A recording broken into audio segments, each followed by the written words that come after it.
guys, what is up? My name is Brienne and welcome back to my channel, Books with Bri. And today I will be going over the books that I was able to finish in the month of July. I'll be giving like a brief description of what they were about, what I rated them, and if I would recommend them, and if I would reread them again at some point down the road.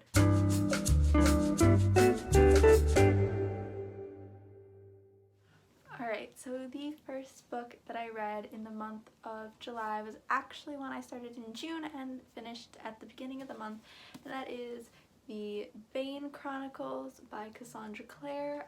I would definitely reread this. I gave it a 3.5 out of 5 stars.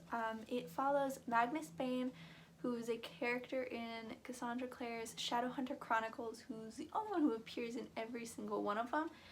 And it follows him through different stories and times in his life as an immortal being, and it shows him growing and progressing and learning to accept himself. I would recommend this for anyone who is a big fan of the Shadowhunter books. If you're not, I don't really think there is much to it that you would enjoy. So anyone who is really invested in Cassie Clare's books and Shadowhunter world, I definitely recommend reading through the Bane Chronicles. You can get them individually instead of just the novella bind-up. Those are more commonly found though on Amazon, like through their Amazon Kindle app. And that is the easiest way to find them individually.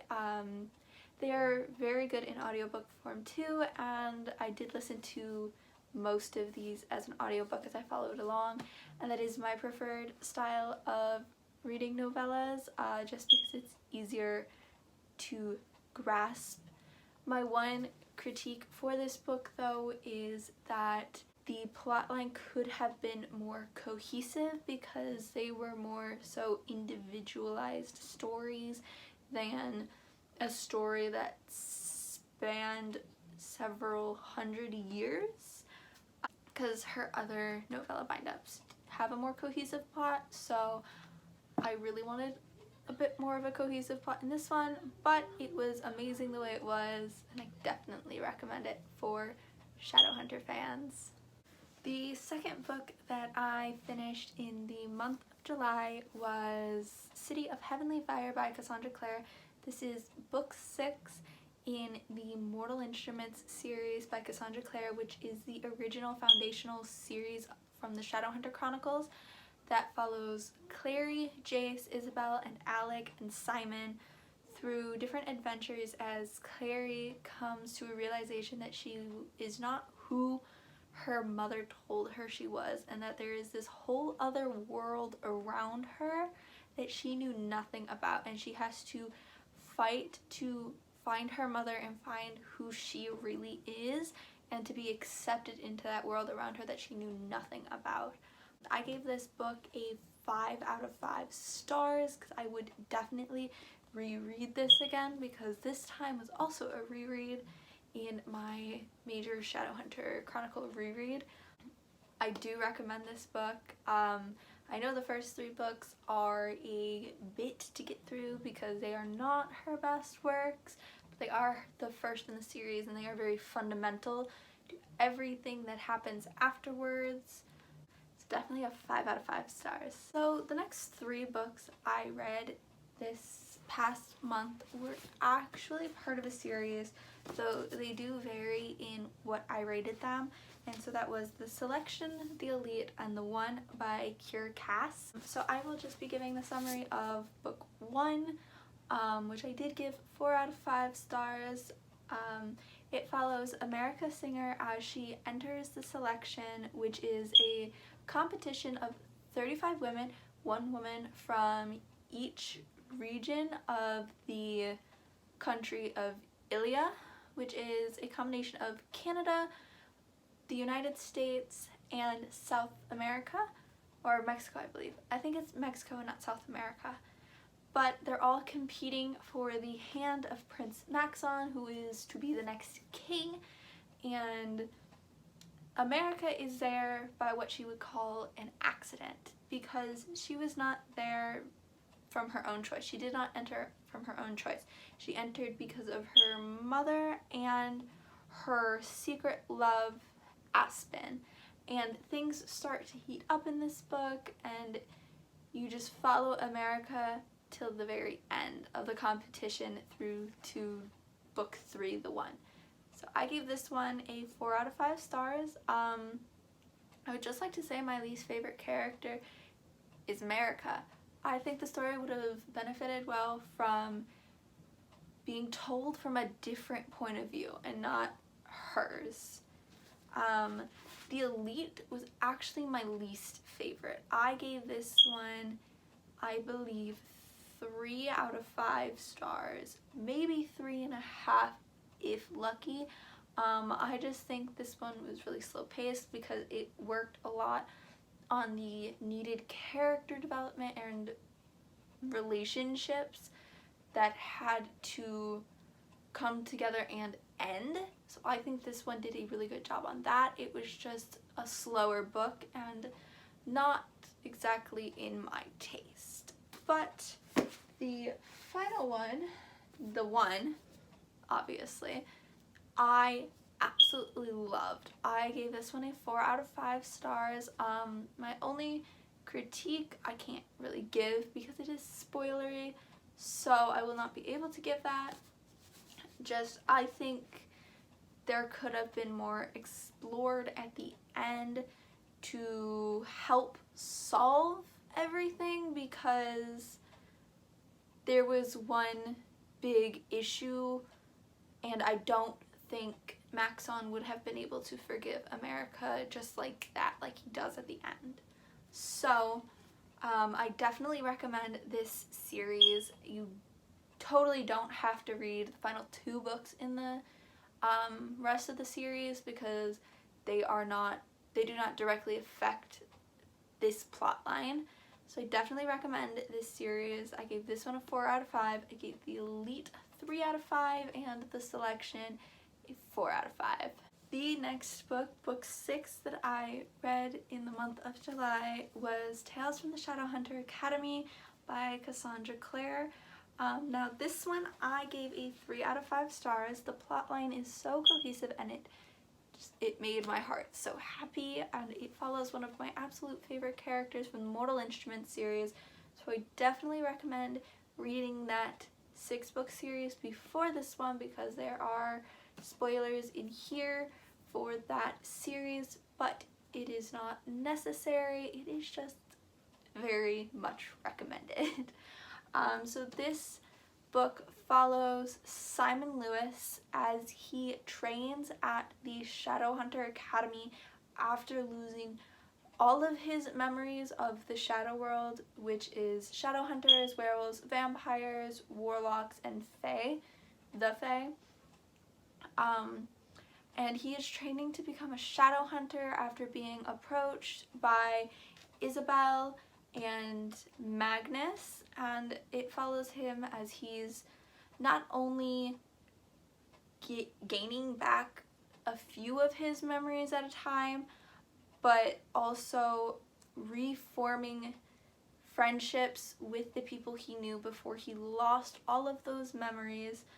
And I think it just does such a good job in showing more character development in Simon, even though he had the biggest character development in the Mortal Instruments. This just pushes you further down the line of absolutely loving him because of how, I'd like to say, brave he is and how consistent he is with what he believes. And I definitely recommend this to anyone who is totally and absolutely in love with the Shadowhunter Chronicles. It does an amazing job not only focusing on Simon, but bringing back Clary and Jace and Isabel and Alec and Magnus. They are some of my favorite characters, and you get to see some more side characters like Katarina Loss, and you hear more about Ragnar Fell and Rafael Santiago. This book just does an amazing job with tying up some loose ends that there still was at the end of the Mortal Instruments. Right, so the next 3 books again are by Kiera Cass, and that is The Heir, The Crown, and Happily Ever After, all from the Selection series. Now this one, Happily Ever After, is a novella bind-up of sorts, of different chapters and little short stories told from different people's point of view, and I think this was a really good book. But I'm going to start with The Heir and the Crown. Now, The Heir is book 4 and The Crown is book 5. I gave them both a 5 out of 5 stars because I think they did an excellent job in telling the story that Kiera Cass wanted to. And so these follow America and Maxon's daughter as she goes through her own selection of 35 different males, each from a different region of the Kingdom of Ilia again, and it follows her as she is going to be the first queen, and they were not going to require her to marry, but some unfortunate circumstances came up where they needed some sort of distraction for the public. And so they used a selection. They had her go through her selection on the terms of the selection did not have to end in a marriage. And she learns to be more of herself, and she ends up falling for someone she did not expect to fall in love with. And I absolutely love these two, my actual favorites out of the entire series. I think they were written so well, and her character grows so much that it does everyone good. And then Happily Ever After, I actually gave 4 out of 5 stars because I think the novellas could have been placed in a slightly different order, but they are good nonetheless. Like, they're absolutely amazing. And I personally enjoyed the chapters from Celeste's point of view because those are in here, and she is one of my favorite characters. The chapters from her point of view actually give a lot more to her character than everyone realizes until the very end of her plotline. Alright, so the next book I read was actually the last book I read before July's reading rush, and that was Glass Sword by Victoria Aveyard, and this is book 2 in the Red Queen series. And so the summary, I gave this one a 3.5 stars. Was not my favorite, but that is just because I am not so much focused on the policies and stuff of stories, but this one does a really good job with it, and it focuses a lot on the trauma of the main character Mare and how it changes her as a person and shifts her personality from somebody the people around her knew to someone they don't. So the first book essentially follows Mare Barrow as she's living in the stilts as a red blood, somebody without any sort of powers or whatever, and she is working for the Silvers, who have silver blood and unhuman-like powers that essentially get them to be treated like gods, and everyone believes they are just as invincible as gods as well. And so something tragic happens, forcing her to go and work at the palace, and as she falls into the arena, she unlocks a power that only a Silver should have. She ends up going by the nickname of Lightning Girl because she has the ability to control electricity. And I think the book does a really good job exploring the different levels of hierarchy in a system that discriminates against people, even if it does not outright say that the book mimics certain parts of today's society. I think it does an amazing job portraying that and showing the struggles that come with a system just like that. So the last 3 books that I read in the month of July were actually from this year's reading rush. And so for the prompt of read the first book that you touch, I read The Boy Who Sneaks in My Bedroom Window by Christy Mosley. And this follows the main character Amber as she not only deals with the growing feelings that she has for her older brother's best friend Liam, but also the trauma that she faced as a child because of her abusive father. And as the plotline progresses and tension starts forming between her and Liam, there are more obstacles that make themselves known to Amber about her past, and she is forced to deal with all of them. And I gave this book a 3.5 out of 5 stars. I absolutely loved it. It is written slightly differently than I am used to because it actually started off on Wattpad and was later published. But I think this does a really good job exploring a harsher side of trauma and how it affects people who have gone through it later in life who don't want to face it head on. Next book that I read during the reading rush and at the end of July was for the prompt of read a book that takes place on a different continent than you. And since I live in America, I decided to read My Oxford Year by Julia Wellen. This takes place in Europe, and it follows the main character Ella Dern as she goes to Oxford, obviously, for a year on a Rhodes Scholarship, and we follow her as she forms not only amazing friendships that last her a lifetime, but forms a relationship with someone that she'd never expected to, and she's forced to make a choice that would change the course of her life forever. I gave this book a 4 out of 5 stars because it is amazing. It was written so beautifully. The plot is amazing. You don't have any holes in what could have happened, and it is told with not only love, but it shows a different side of the main character, and she has a lot of character growth, and it explores a lot of sensitive topics such as cancer and how that affects families.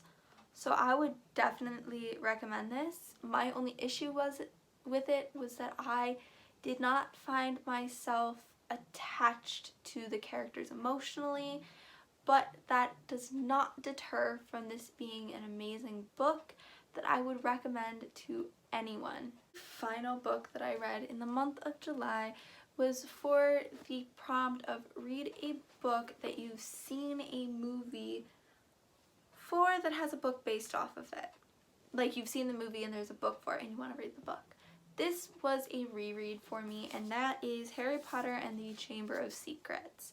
I do not support J.K. Rowling, but I cannot deter from the fact that I absolutely love these books and that they were a major portion of my childhood.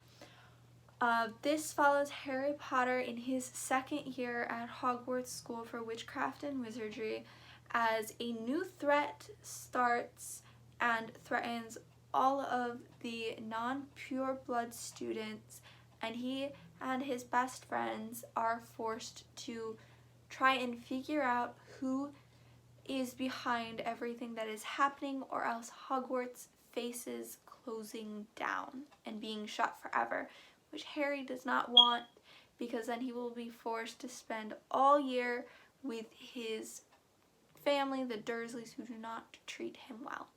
I gave this book a 4 out of 5 stars because the plot worked very well. I just think it could have been written better, and my opinions were swayed by the movie, which was not bad, but missed out on so many things that happened in this book that would have changed how you looked at the movies. Alrighty guys, that was it for today's video. I hope you enjoyed. Please do not forget to like and subscribe, and as usual, let me know down in the comments section below if you've read any of these books, and if you have, what did you think about them, and what are some of the books that you guys ended up reading in July, and let me also know any book recommendations you guys have. I'm totally open to any recommendations, and I will more likely than not end up buying them all on Amazon and having them so I can read them at some point in time.